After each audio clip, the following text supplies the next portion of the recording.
दोस्तों, क्या हो अगर गांव का एक सीधा साधा परिवार, जहां एक पिता जिसने अपनी आखिरी सांसों तक मेहनत की, यहाँ तक कि अपनी जमीन तक बेच डाली सिर्फ इस सपने के लिए कि उनकी बेटी पढ़ लिख कर उनका नाम रोशन करे। लेकिन सपनों की दुनिया कब डरावने सच में बदल गई पता ही नहीं चला।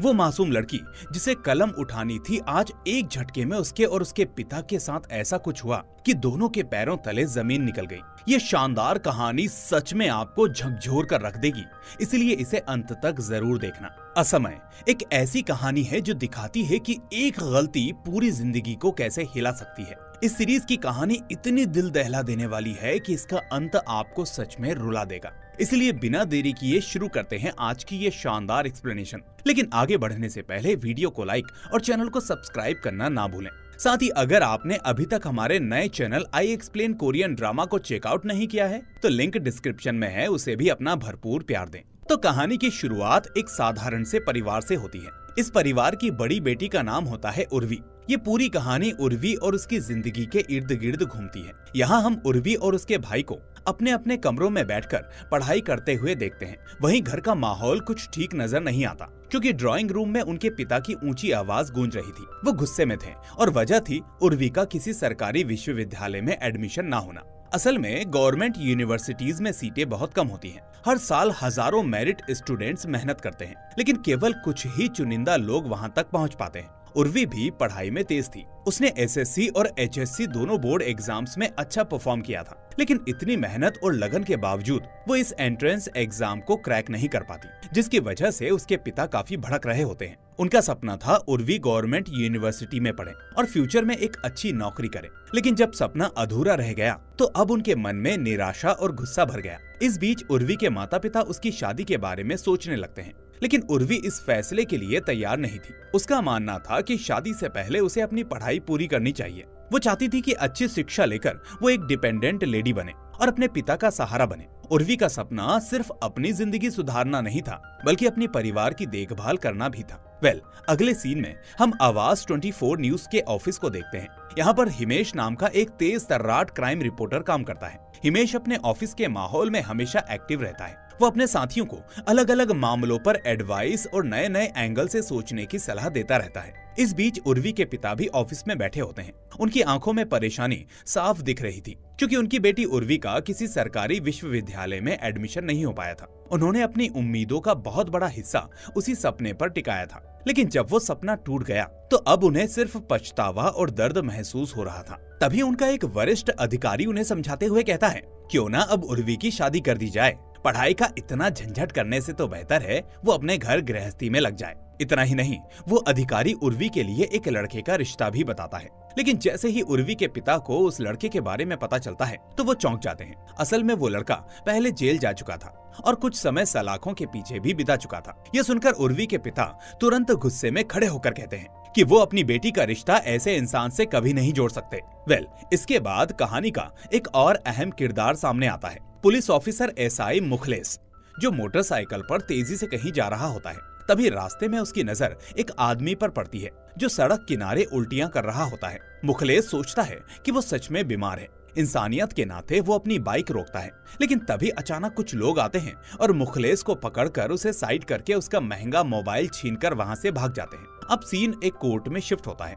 यहाँ एक मुकदमे की सुनवाई चल रही होती है, जहाँ हम एमिली रहमान नाम की एक लेडी वकील को देखते हैं, जो पूरे आत्मविश्वास के साथ दलीलें देती है और अपने मुवक्किल लिपि के लिए न्याय की लड़ाई लड़ रही होती है। दरअसल लिपि लंबे समय से अपनी बहन के पति के हाथों शारीरिक और मानसिक उत्पीड़न सहती आ रही है, लेकिन आज एमिली उसकी आवाज बनती है और कड़ी बहस और तर्कों के बाद आखिरकार अदालत लिपि के पक्ष में फैसला सुना ही देती है। यहाँ एमिली अपनी मुवक्किल को न्याय दिलाने में सफल हो जाती है। इसके बाद हम फरहाद रहमान को देखते हैं, जो कि वकील एमिली रहमान का पति होता है। वो कंटेंट क्रिएशन से जुड़ा हुआ है। फिलहाल वो ऑफिस आकर पहले सभी के साथ मीटिंग पूरी करता है। मीटिंग के बाद वो ऑफिस की एक लड़की को रिजॉर्ट चलने का ऑफर देता है। इससे पता चलता है कि फहाद का कैरेक्टर बिल्कुल ठीक नहीं है। वो कई लड़कियों के साथ कांटेक्ट में है। खैर, इसके बाद सीन उर्वी के घर पर जाता है। यहाँ उर्वी के पिता ऑफिस से घर लौटते हैं जैसे ही वो दरवाजा खटखटाते हैं, उर्वी की माँ तुरंत टीवी बंद कर देती है और भाई बहन अपनी अपनी जगह पर जाकर अच्छे बच्चों की तरह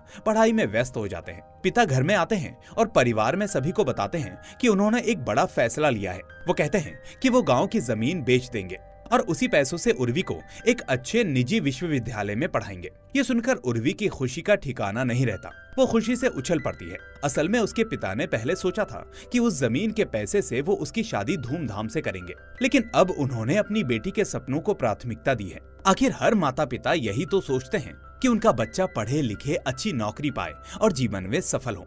इसके बाद हम इस छोटे से परिवार के कुछ खुशनुमा पल देखते हैं। कभी वो साथ घूमने जाते हैं, कभी हंसी मजाक करते हैं। घर का माहौल उम्मीद और सपनों से भरा रहता है। इसी दौरान हिमेश नाम का रिपोर्टर किसी विषय पर जानकारी लेने थाने पहुंचता है। वहां उसकी मुलाकात एसआई मुखलेस से होती है। मुखलेस हाल ही में लुटेरों के हाथों अपना मोबाइल खो चुका था। हिमेश, जो हमेशा सनसनीखेज खबरों की तलाश में रहता है, तुरंत इसे एक बड़ी स्टोरी मान लेता है। वो मुखलेस से पूरी घटना विस्तार से पूछता है। मुखलेस भी बड़े चाव से बताता है कि लूट कैसे हुई, लेकिन तभी वहां मौजूद एक वरिष्ठ अधिकारी रिपोर्टर को डांट देता है और चुप करा देता है, क्योंकि पुलिस के लिए ये सिर्फ एक सामान्य घटना है, लेकिन पत्रकार के लिए यही उसकी रोजी रोटी और बड़ी खबर है। वहीं दूसरी ओर आज उर्वी यूनिवर्सिटी का एंट्रेंस एग्जाम देने आई होती है। इसके बाद हम बाप बेटी के बीच में कुछ सुंदर पल देखते हैं। इधर से अब सीन सीधा एमिली रहमान के घर जाता है। एमिली और फहाद के 2 छोटे बच्चे होते हैं। छोटी बच्ची चम्मच से खाना नहीं खा पा रही थी।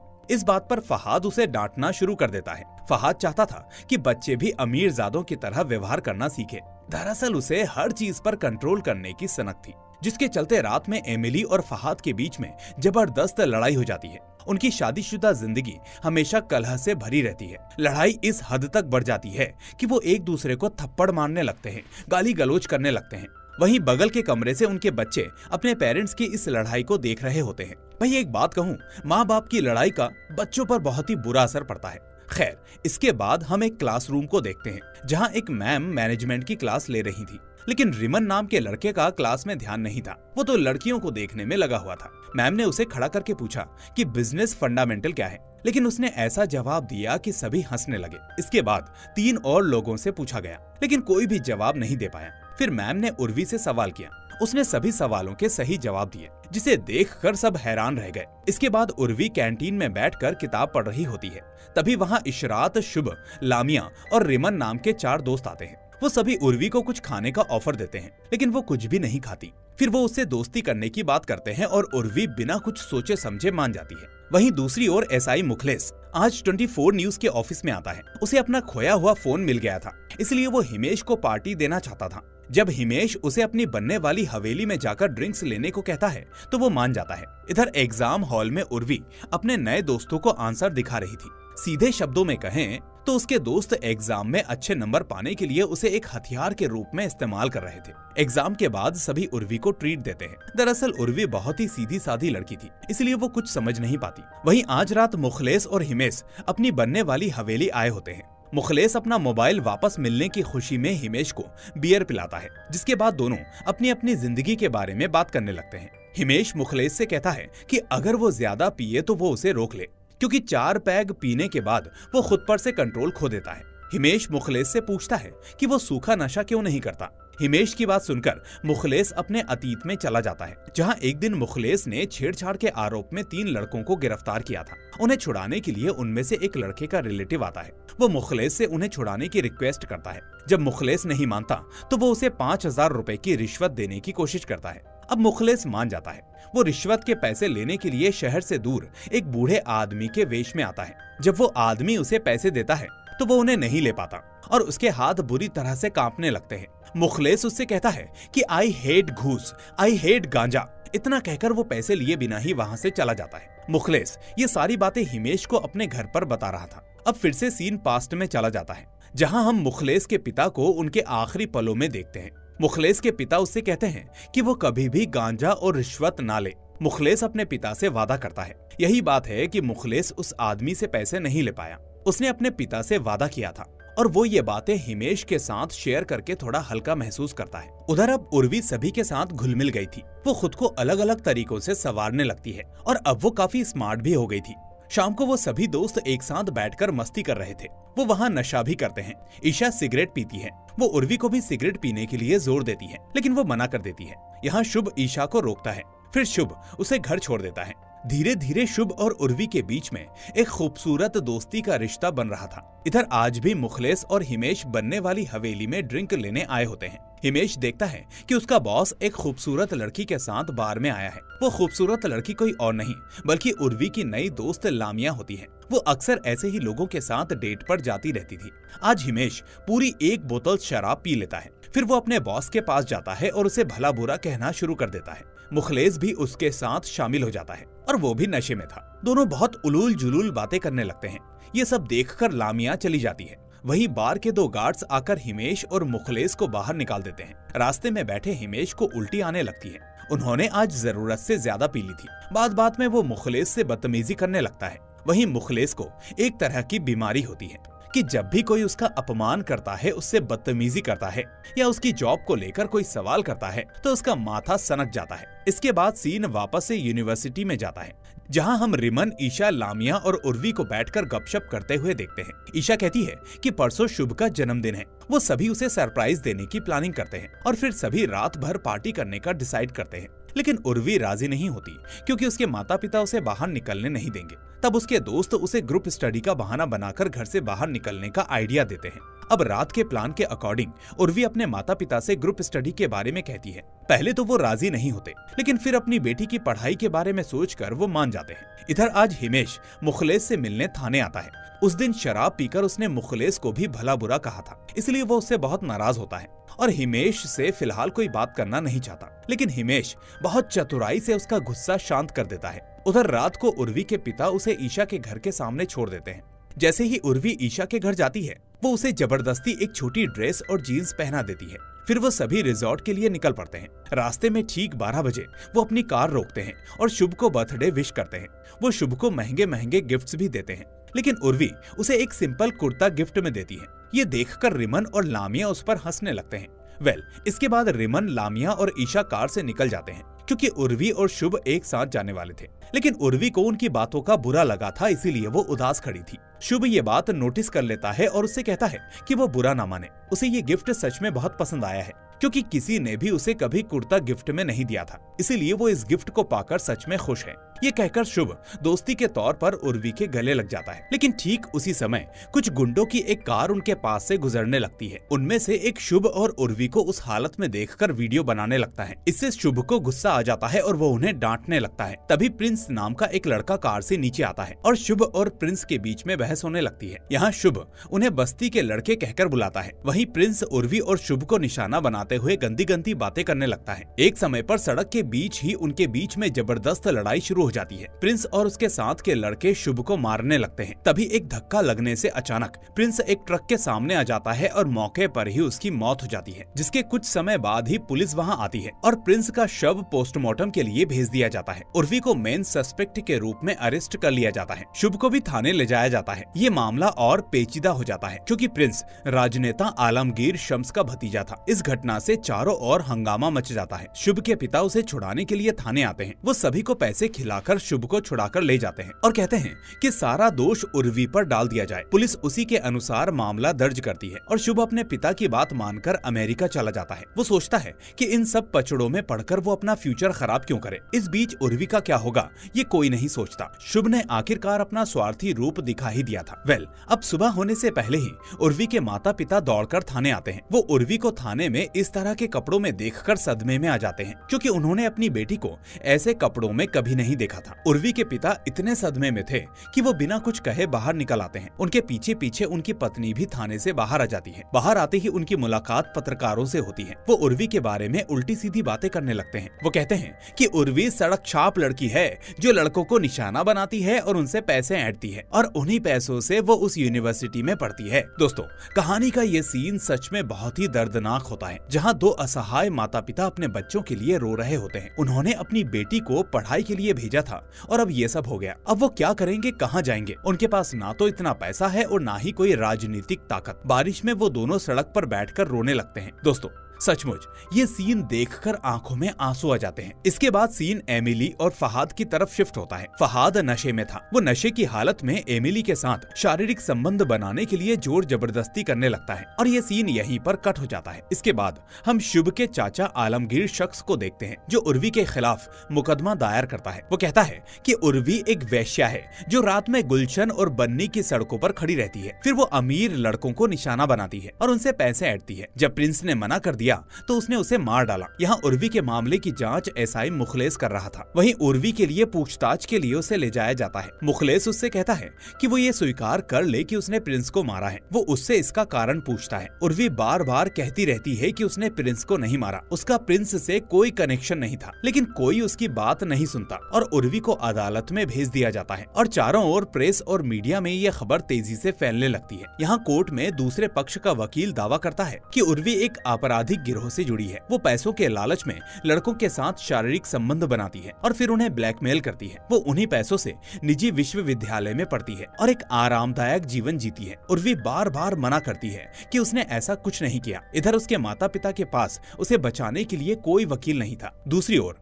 उर्वी के पिता को अपने ही ऑफिस में अपमानित होना पड़ रहा था। उनके वरिष्ठ अधिकारी उन्हें उल्टी सीधी बातों से शर्मिंदा कर रहे थे। शर्म के मारे उर्वी के पिता का सिर झुक जाता है। वहीं जेल में उर्वी की हालत बहुत खराब थी। वो खा नहीं पा रही थी, बाथरूम की समस्या थी और वो सो तक नहीं पा रही थी। वो चिल्ला चिल्लाकर अपनी माँ से उसे जेल से बाहर निकालने के लिए कहती रहती है। वो अब और दर्द नहीं सह सकती। इसके बाद उर्वी की माँ फहाद के घर जाती है। वो रिश्ते में उसकी चचेरी बहन लगती है। उर्वी की माँ इस उम्मीद में आई थी कि शायद उसका भाई उसकी कुछ मदद करेगा और शायद कोई वकील ढूंढेगा, क्योंकि एमिली एक वकील थी। लेकिन फहाद उसके साथ बहुत बुरा व्यवहार करता है। वो उसे ताने मारता है कि उसने अपनी बेटी को अमीरों की तरह उस यूनिवर्सिटी में पढ़ने क्यों भेजा, और वैसे भी उनकी सामाजिक स्थिति उनके परिवार से मेल नहीं खाती। वो उन्हें बहुत बेइज्जत करता है और घर से चले जाने को कहता है। दोस्तों, मुसीबत में सभी रिश्तेदार और दोस्त अपना असली रंग दिखा ही देते हैं और ऐसा अक्सर ही हर किसी के साथ होता है। उधर मीडिया में तो हंगामा मचा हुआ था। हर जगह बस उर्वी की खबर चल रही थी। कुछ चैनल उसे बहुत ही गलत तरीके से पेश कर रहे थे। उधर मीडिया में तो हंगामा मचा हुआ था। वहीं कुछ लोग मामले की निष्पक्ष जांच की मांग कर रहे होते हैं। इधर यूनिवर्सिटी के अधिकारियों का कहना था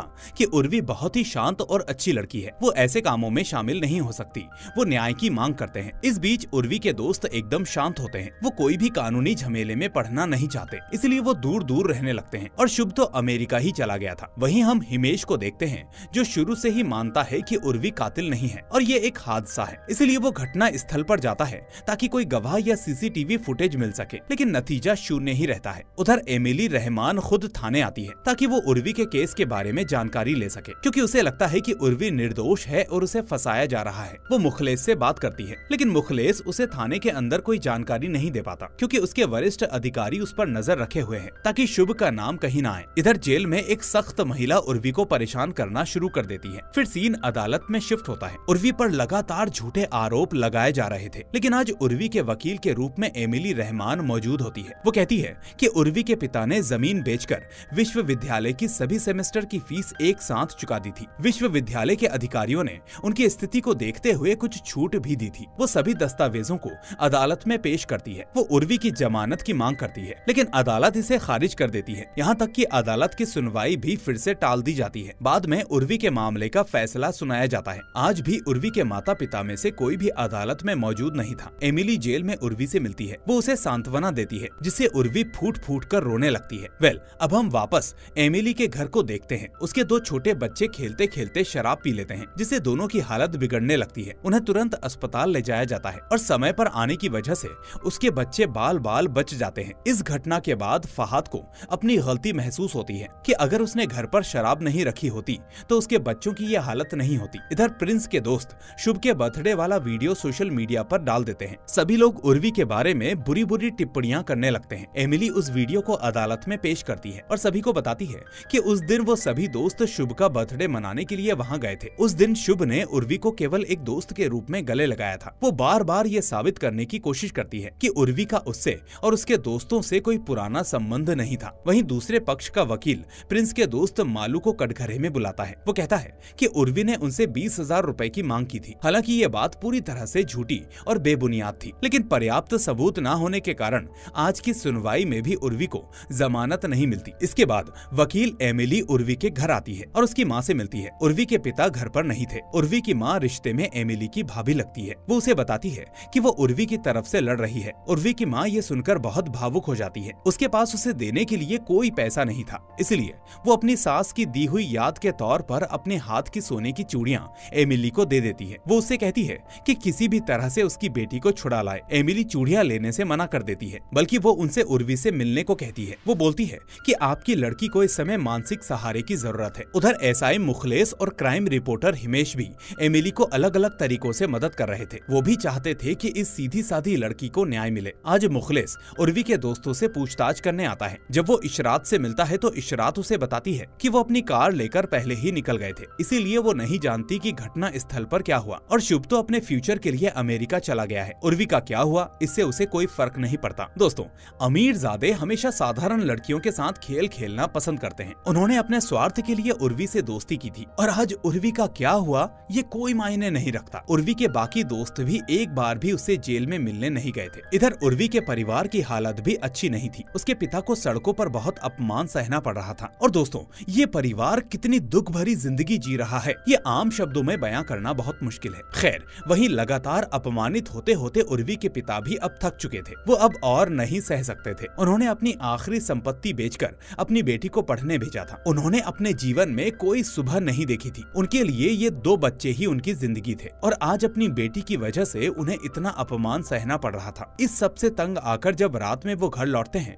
तो अपना सारा गुस्सा उर्वी के छोटे भाई पर निकाल देते हैं। यहाँ हम देखते हैं कि उर्वी के पिता हर रोज रोते रोते सोते थे, लेकिन आज उन्हें नींद नहीं लगती। अपमान और निंदा ना सह पाने की वजह से सोते समय ही उन्हें दिल का दौरा पड़ जाता है और उनकी वहीं पर मृत्यु हो जाती है। सुबह जब उर्वी की माँ उन्हें जगाती है तो वो देखती है कि उनका शरीर अकड़ गया है और वो अब जीवित नहीं है। ये देखकर वो बुरी तरह से रोने लगती है। एक तरफ बेटी जेल में थी और आज उसने अपने पिता को भी हमेशा के लिए खो दिया था। इसके बाद उर्वी को जेल से लाया जाता है ताकि वो अपने पिता को आखिरी बार देख सके। आंगन में उसके पिता का शव सफेद कपड़े में ढका हुआ रखा था। उर्वी ये सब देखकर रोने लगती है। आज उसकी एक छोटी सी गलती की वजह से उसने अपने पिता को खो दिया था। उसकी वजह से आज पूरा परिवार दुख झेल रहा था। वो अपने पिता से माफी मांगने लगती है। सच में दोस्तों, इस छोटे से परिवार का ये सीन आपकी आंखों में आंसू ला देगा। वहीं इस पूरे समय एमिली, फहाद, मुखलेस और हिमेश निस्वार्थ भाव से उसका साथ दे रहे थे। इधर उर्वी को छुड़ाने के लिए कोई ठोस जानकारी या सबूत नहीं मिल पा रहा था। इस समय शुभ की गवाही सबसे ज्यादा जरूरी थी, लेकिन शुभ या उसका परिवार कोई भी इस मामले में मदद नहीं करने वाला था। दरअसल शुभ को बचाने के लिए ही उसके पिता ने पुलिस को पैसे देकर खरीद लिया था ताकि कहीं भी शुभ का नाम ना आए। मुखलेस और हिमेश अपनी तरफ से कोशिश करते रहते हैं। वो एमिली के साथ एक मीटिंग करते हैं। एमिली कहती है कि अगर वो शुभ को अमेरिका से वापस ला पाते तो उर्वी का केस आसान हो जाता। वहीं हिमेश चतुराई से शुभ के पिता से मिलता है, लेकिन वो इस मामले में कोई मदद नहीं करता, बल्कि वो उसे बाहर निकाल देता है। हिमेश जब शुभ के घर से बाहर निकलता है तो वो पार्किंग में एक ऐसी कार देखता है जो धूल से पूरी तरह से ढकी हुई थी और जिसका इस्तेमाल बहुत समय से नहीं हुआ था। दरअसल ये शुभ की वही कार थी जो उस रात लेकर गया था जिस रात ये हादसा हुआ था। हिमेश तब उस कार के ड्राइवर से बात करता है और बातों बातों में उसे पता चलता है कि कार में एक कैमरा लगा हुआ है। ड्राइवर ने इसे वीडियो बनाने के लिए लगाया था। जब शुभ देश भर में घूमता था तो वो उन जगहों का वीडियो रिकॉर्ड करके अपने फेसबुक पेज पर अपलोड करता था। ड्राइवर की बात सुनकर हिमेश को जैसे उम्मीद की किरण मिल जाती है। रात में मुखलेस और हिमेश आकर वो कैमरा चुरा लेते हैं। फिर वो उसे एमिली के घर ले जाते हैं। कैमरा चालू करने पर वो लैपटॉप पर उस रात की पूरी घटना देख पाते हैं। एमिली का शक सही था, ये एक हादसा था। इसके बाद एमिली इस वीडियो को अदालत में पेश करती है और फाइनली उर्वी को निर्दोष बरी कर दिया जाता है। जिन लोगों ने सबूतों को छुपाने की कोशिश की उनके खिलाफ कानूनी कार्यवाही की जाती है और आखिरकार 1.5 साल बाद उर्वी जेल से रिहा होती है। वो सलाखों के पीछे से बाहर निकलती है, लेकिन उसके चेहरे पर जीत की चमक नहीं बल्कि टूटे हुए सपनों का बोझ झलकता है। उसकी रिहाई में सबसे अहम भूमिका निभाता है क्राइम रिपोर्टर हिमेश। हिमेश ने उसकी बेगुनाही को साबित करने के लिए जी जान से मेहनत की। लेकिन अब सवाल ये है, क्या सिर्फ जेल से बाहर आ जाना ही जिंदगी को वापस लौटाता है? क्या उर्वी अपने पिता को वापस पा सकती है? क्या उसका खोया हुआ करियर दोबारा मिल सकता है?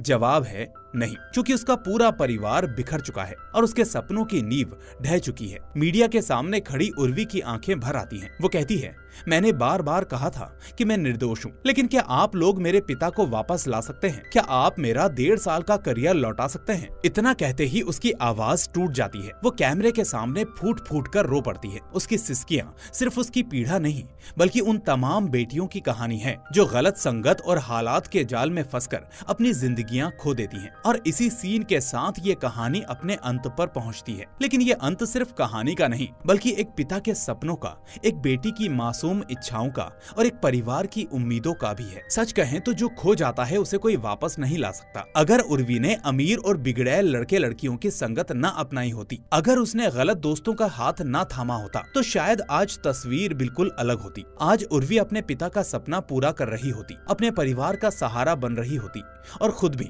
एक सफल जिंदगी जी रही होती। लेकिन एक छोटी सी गलती, एक गलत डिसीजन जिंदगी की दिशा ही बदल देता है। दोस्त जिंदगी का अहम हिस्सा होते हैं, लेकिन ये याद रखना जरूरी है कि हर चमकती चीज सोना नहीं होती। दोस्त वही सच्चे होते हैं जो आपके साथ मुश्किल वक्त में खड़े रहते हैं, जो आपको बुराई से रोकते हैं और सही रास्ते पर चलने की ताकत देते हैं। और जो दोस्त नशे और गलत दिशा की ओर धकेलें, उनसे दूर रहने में ही समझदारी है, क्योंकि एक गलत दोस्ती पूरे भविष्य को अंधकार में धकेल सकती है। इसलिए दोस्त चुनते समय 1000 बार सोचिए। और इसी मैसेज के साथ हम आज आपसे विदा लेते हैं। उम्मीद है आपको ये कहानी पसंद आई होगी। अगर अच्छी लगी हो तो इसे लाइक करके अपने दोस्तों के साथ शेयर करना ना भूलें और चैनल को सब्सक्राइब जरूर कर लें, ताकि ऐसी ही शानदार स्टोरीज आपसे कभी मिस ना हो। और हाँ, अगर अभी तक आपने हमारे नए channel I explain Korean drama को चेकआउट नहीं किया है तो डिस्क्रिप्शन में लिंक है, वहां जाकर उस चैनल पर भी अपना प्यार दिखाएं। हम फिर मिलेंगे एक और ऐसी ही शानदार कहानी के साथ। Till then, take care and thanks for watching.